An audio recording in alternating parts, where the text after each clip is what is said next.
Now, before we get into the process of trying this whole diet, I just want to clarify I am perfectly fine and healthy and safe. All of the good stuff. I am not in any sort of crisis. I am just genuinely curious to see if this would even work. Hello everybody, welcome back to my channel. So, first off, want to put a big old trigger warning at the beginning of this video for both relationship abuse as well as eating disorders, disordered eating. Both of those are going to be relatively mild. I know I just said big old trigger warning, but those are relatively mild. As far as relationship abuse, even I struggle to even call it abuse. Think like Jonah Hill text message level of abuse. And some people don't even consider that abuse. Some people just consider that shitty behavior from men. I still struggle with which category this falls into. And then as far as disordered eating, I've never had eating disorder. I am going to be talking about my weight as well as dietary restrictions. If those types of things are triggering to you, feel free to skip this video. Let's get into where this video idea came about. And we'll start with weight gain. Up until maybe 3 years ago, I weighed about 130 pounds, give or take 5 pounds from that, for most of my adult life. It wasn't until about 3 years ago that I started noticing a weight gain, and I don't know if you realize, but about 3 years ago was when we had this huge pandemic going on. I know, crazy, right? So weight gain was pretty normal for everybody. I had also just began living with my current partner. We make enough money to live comfortably, we go out to eat fairly regularly, at least once a week. And I'm one of those people that gains weight when they're more mentally stable. Some people lose weight, some people gain weight. Also, especially this past year, I've been on several different medications. Some of those medications cause you to gain weight. Now, before starting this little experiment, this is what my weight was at. This past year, I really struggled mentally with my weight gain. In past years, I've chalked it up to pandemic, I've chalked it up to I'm now happy, I am on medications that caused me to gain weight, but in the past, I've always fluctuated in my new weight. This past year, it seems like I have just gained weight and haven't really fluctuated, and that was really taking a toll on my mental health. I was really struggling with the idea of what if I just keep gaining weight and then I don't stop. My clothes regularly not fitting me anymore and needing to buy new clothes is very expensive. It's getting physically harder for me to exercise as intensely and for as long as in past years. I live a pretty healthy life. I exercise regularly, I eat pretty good. I'm not perfect, but I would consider myself healthier than the average American. So I had come to the conclusion that everything that I'm doing right now is not working. And everything that I'm doing right now is within a healthy person's mindset. So, let's get a little fucked up in here. As previously mentioned, one of the reasons why I gained weight was because I am now in a happy relationship. That's not just mental, that is actually the food choices that were available to me. So let's get into my ex a little bit. I'm not gonna get too far into the things that were wrong with the relationship. I like to leave little breadcrumbs of lore like a Five Nights at Freddy's video game. My ex, let's call him Brendan. Brendan claimed to have both celiac disease as well as a lactose intolerance. He had never actually gotten any sort of dietary testing or allergy testing, but just because he had those things doesn't mean that I was completely immune to those dietary restrictions. A lot of the things that we kept in the house followed his dietary restrictions. I still had the freedom to get what I wanted, but for ease of grocery shopping, bills, and whatnot, a lot of my diet was similar to his. So we didn't keep bread, we didn't keep pasta, we didn't keep cheese, any of that. in the apartment. He also had a minimum wage job, and at the time, before a bunch of minimum wage adjustments had been made, he was making, I want to say, like between $7 and $8 an hour. He still made tips. He was a delivery driver, so he made a lot of tips that way, but still mostly a minimum wage job. So we couldn't afford to eat out nearly as much as I can now. And also, of course, when we eat out, the place that we go to had to follow all of his dietary restrictions. And thankfully we live in a pretty big city, so we are pretty much free to go wherever, and most places will be able to accommodate his dietary restrictions. But he was convinced that there were only 5 places that he could realistically go to. You can just say that you like these 5 places. You don't have to justify it for any reason beyond that. But separately, I hardly ever go to the 5 places that we would eat out at anymore. Honestly, I think one of them doesn't exist anymore. I think they went bankrupt. This diet is obviously different from what I currently eat. Pasta is probably my favorite carb, and then bread is probably my next favorite carb. Rice is honestly kind of low on the list. There are some parameters that I set before embarking on this journey. 1, I would do this for no more than 2 weeks. 2, if there was anything that I ate that triggered any of those old memories of mine, I would cut the experiment immediately. I do not recommend anybody out there try this. I did this without a therapist. I did this without telling anybody. So I made a grocery trip and got all of the foods that I typically ate. I just gotta say, that was probably the saddest grocery store trip I've ever made. At no fault of Cub Foods or anything. It was mainly just because, like, I had to put myself in the headspace of myself 6, 7, 8 years ago. And at one point, I was, like, walking past the bagels, and lately I've been eating bagels for breakfast. And, like, it just reminded me, like, I would have never gotten bagels at that time. And, like, I'm so much happier now that, like, I allow myself to get bagels now. I maybe could have cried, but I immediately exited out of that mental space and was like, nope, we got a job to do here. So let's go over the highlights here. Some of this stuff is just regular stuff that I get. For example, bell peppers. I love bell peppers. We're gonna use that in meal prepping. Also using in meal prepping is kale. I do still like kale. Many years ago, I was like trying to meal prep all my meals, and I mean, I still do. It's just that my meal prep meals for work back then were a lot sadder. It was just stir-fried kale and bell peppers and like seasoned chicken breast. I was trying to be like real healthy, but like you can still be healthy and not be that freaking sad. Apples, I would basically have an apple at work every single day. Again, trying to be really healthy, but also like, I don't know, like apples are just a very portable food. And you know, I will not say that they're a sad food because they're just convenient. Chips and salsa is one of the few like enjoyable snack foods that is both gluten and dairy free. I don't know if I have mentioned it previously, but he was both celiac and lactose intolerant or dairy intolerant. Never actually confirmed either of those things. That's what he says. I do think that the drug addiction definitely fucked up his intestines quite a bit, so I don't think you can 100% blame it on a genetic disease.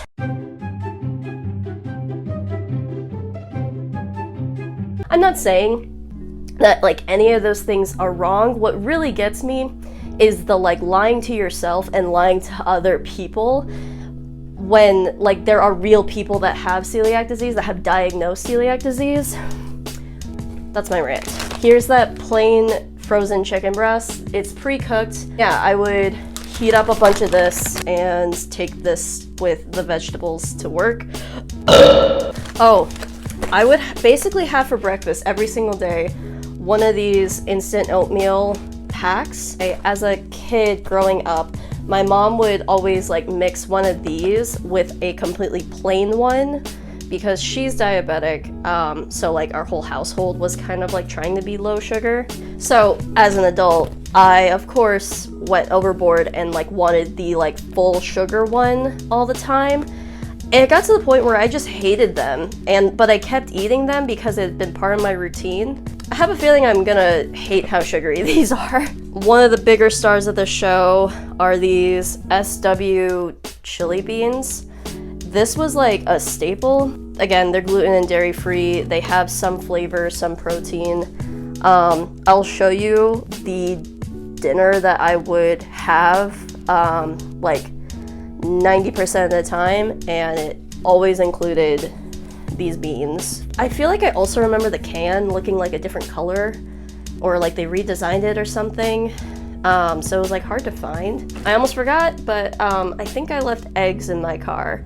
Ate a lot of eggs too. Last little thing, granola. I normally would get bulk granola and like scoop it into a bag myself, but again, this was 6, 7, 8 years ago. Then COVID happened, and like the bulk food section of a lot of Cubs drastically like reduced. So found this in like the breakfast aisle. It'll do.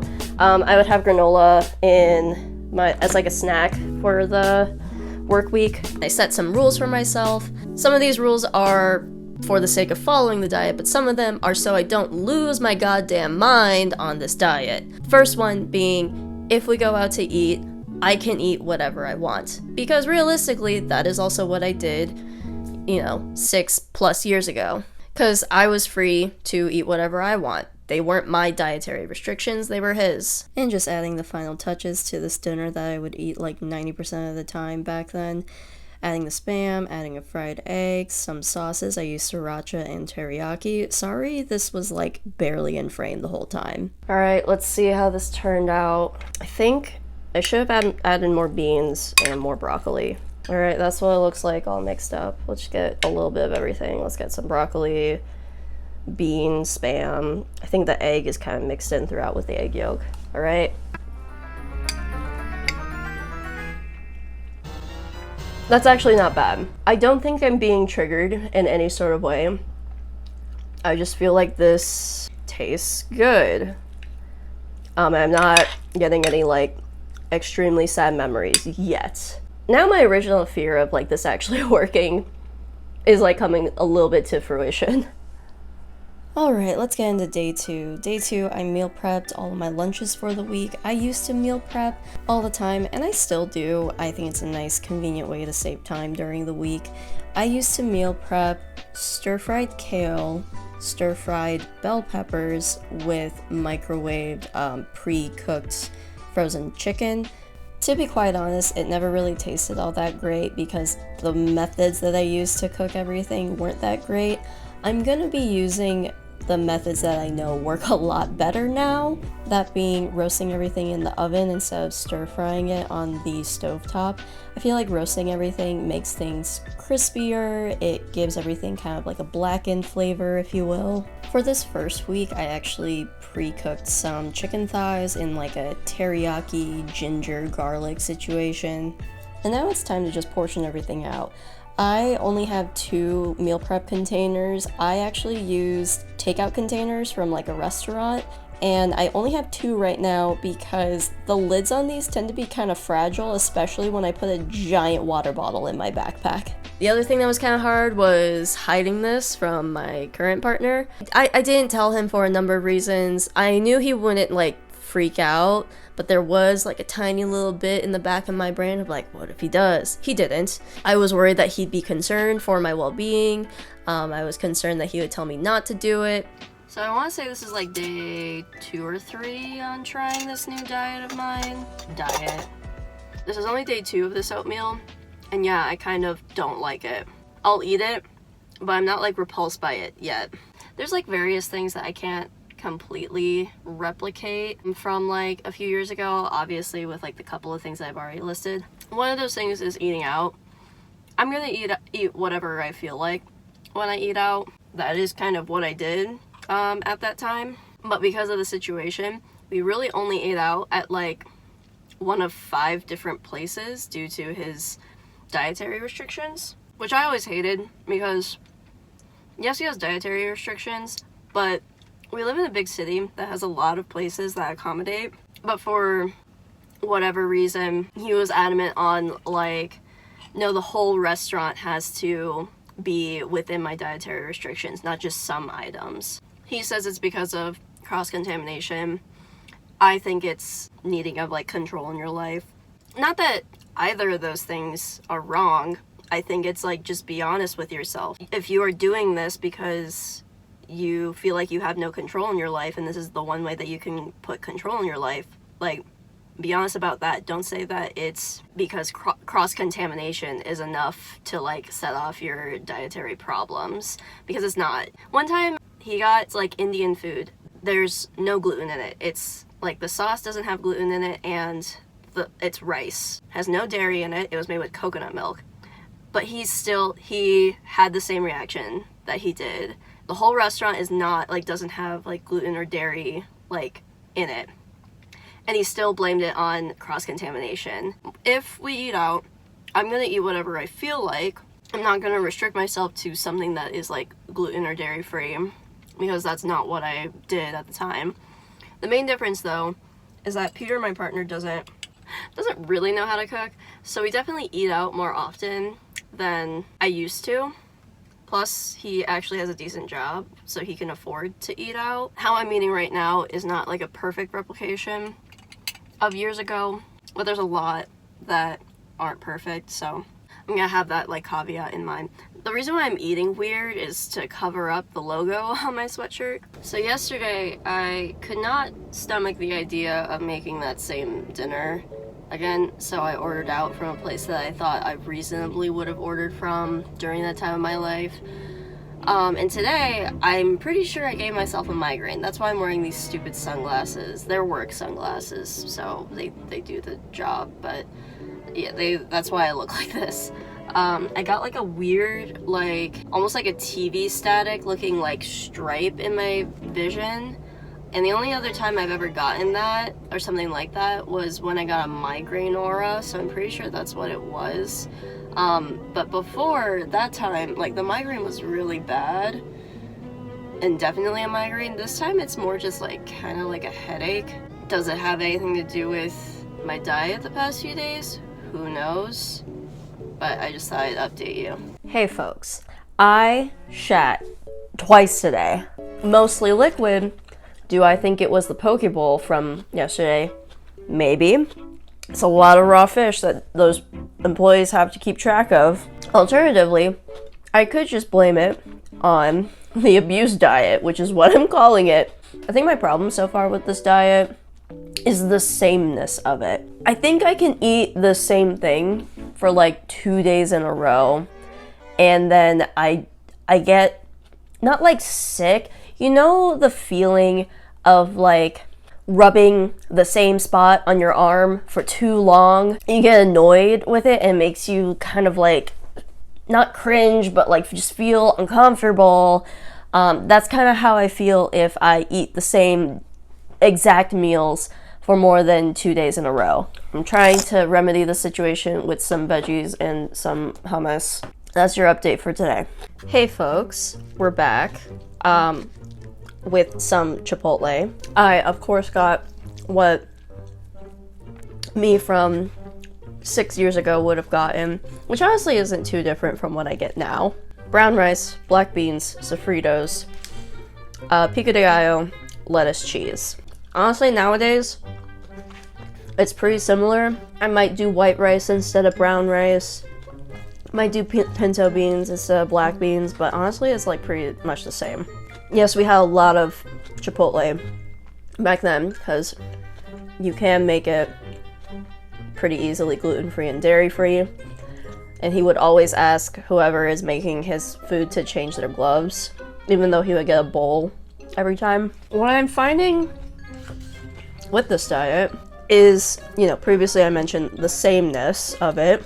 Because of the sameness, and because I don't really want to eat the same thing, I end up just choosing to not eat, especially late at night. Late at night is usually when I make those decisions, which is not the worst thing. Ultimately, the good thing is that I'm not doing late night snacking / overeating at night. But the thing that makes it sound bad is I'm not doing late night snacking because I don't find joy or happiness in any of the things that I currently have to eat at home. Anyways, that's basically all I had to fill you guys in on. and I'm gonna continue to eat my Chipotle. The biggest thing that I struggled with this diet was the sameness of everything. Now, I'm used to eating the same thing for breakfast. I'm even used to eating the same thing for lunch. But eating the same thing for dinner, like every single night, I cannot do that.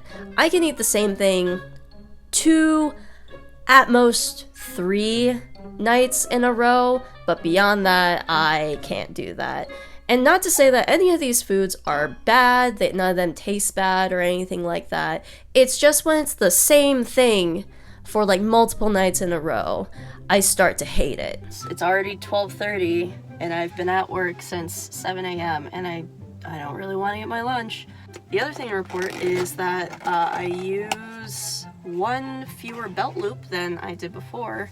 Usually I have to use the last hole in my belt, but today I used the second to last one. Does that mean it's working? I don't know. We'll check up on like what my weight is. Last night I ate like a ton of cheese balls. Peter came home from his trip out of town. He was with a lot of family members. They all brought snacks and whatnot and sent him home with like whatever leftover snacks because otherwise they would have been thrown away. One of those things being a huge tub of cheese balls. And man, I ate quite a few last night, but I was very happy. I haven't really eaten anything cheesy or greasy. That's my update. Another place that I ate from during this diet when I absolutely could not stand the thought of eating that dinner one more time was the Whole Foods Hot Bar. That mac and cheese slaps so goddamn hard, and she didn't even need to do that, Miss Whole Foods. It was relatively easy to hide this from my friends because, like I previously mentioned, one of my rules is if I eat out, either with my partner or with friends or on my own, I eat whatever I want. So if I was out with friends, I would just do what I always do, which is eat whatever I want. So, do we want to see what the results are? Let's go. Come on, come with me. I did kind of recently eat lunch, and look at that, folks. I frickin' lost weight. On the diet, I didn't want to work. I lost between like 2 and 4 pounds over the course of 2 weeks. I really struggled even getting below 160 pounds before trying this video. And even on a full stomach, I am still below 160 pounds. Those times that I measured my weight were on like mostly an empty stomach, and I was still heavier than 160 pounds. So I have a lot of mixed emotions right now. Am I continuing this diet? No. But also I kind of want to continue this diet. There's a couple of confounding factors in this experiment. One, I started actually working in the field at my day job. For the majority of this summer, I worked in the office portion of my day job, and even though I'm still pretty active, I think there's something about working actually in the field that puts my body over the edge to actually lose weight. And this is the first year where I've been in the office for the majority of the summer. In past years, I've spent at least like half, if not most of the summer in the field. So that is one confounding factor. And I only recently started working in the field probably as of like 3 weeks ago. So that kind of correlates to the timeline of when I started this diet. I was thinking of this week going back to my usual diet, but I'm still working in the field to see if that is the sole factor that is causing me to lose weight. Hello, it's me from about 3 weeks later, and I have gone back to just eating how I normally do, and I've still been working in the field. The results are a bit inconclusive, even though I am still losing weight, but not as quickly as I was during the experiment. So I do think just working in the field did contribute quite a bit, but I think the other big contributor is a lot of just my eating habits, not necessarily specifically what I was eating, But when I mentioned that sameness and just not wanting to eat the same thing, so therefore I just don't eat as much, especially late at night, I think that is actually another big contributor for the results of this experiment. Do I ultimately want to keep doing this diet? No. Am I maybe going to incorporate parts of this diet? Yeah. I think the problem that I had with this diet was the sameness of it. But I can incorporate the same rules without limiting literally everything that I eat. And honestly, the fact that I'm not really triggered by any of these foods, I think is some sort of indication that I could actually incorporate this into my regular life. Do I recommend anybody do this? Still no. This is a bad idea. Like, consult a therapist if you're thinking of even doing this. And the other benefit is like, hey, now I know. I guess that is really ultimately what I wanted to get out of this video, is to just know what would happen if I ate like I did in that terrible relationship. And with that, thanks for watching. If you enjoyed the video, make sure to give it a like. Comment the craziest diet that you've ever tried. I hope it's less crazy than this video. Make sure to subscribe if you haven't. I've never mentioned this before, but I have a personal goal of actually buying myself a real camera once I am able to monetize this channel. I've been making YouTube videos for like a number of years now, and I've been shooting this all on my iPhone this whole time. I've never wanted to actually invest money into a real camera because this is just my like silly little YouTube channel. I'm not famous. I don't have a bunch of subscribers or anything like that. So if you want me to actually get a real camera and take this a little bit more seriously, subscribe, and hopefully we can get to, the monetization minimum is 500 subscribers, and I'm currently at like around 250. So yeah, I would really appreciate you if you subscribe to the channel. Thanks for watching, and I'll see you guys next time. Bye!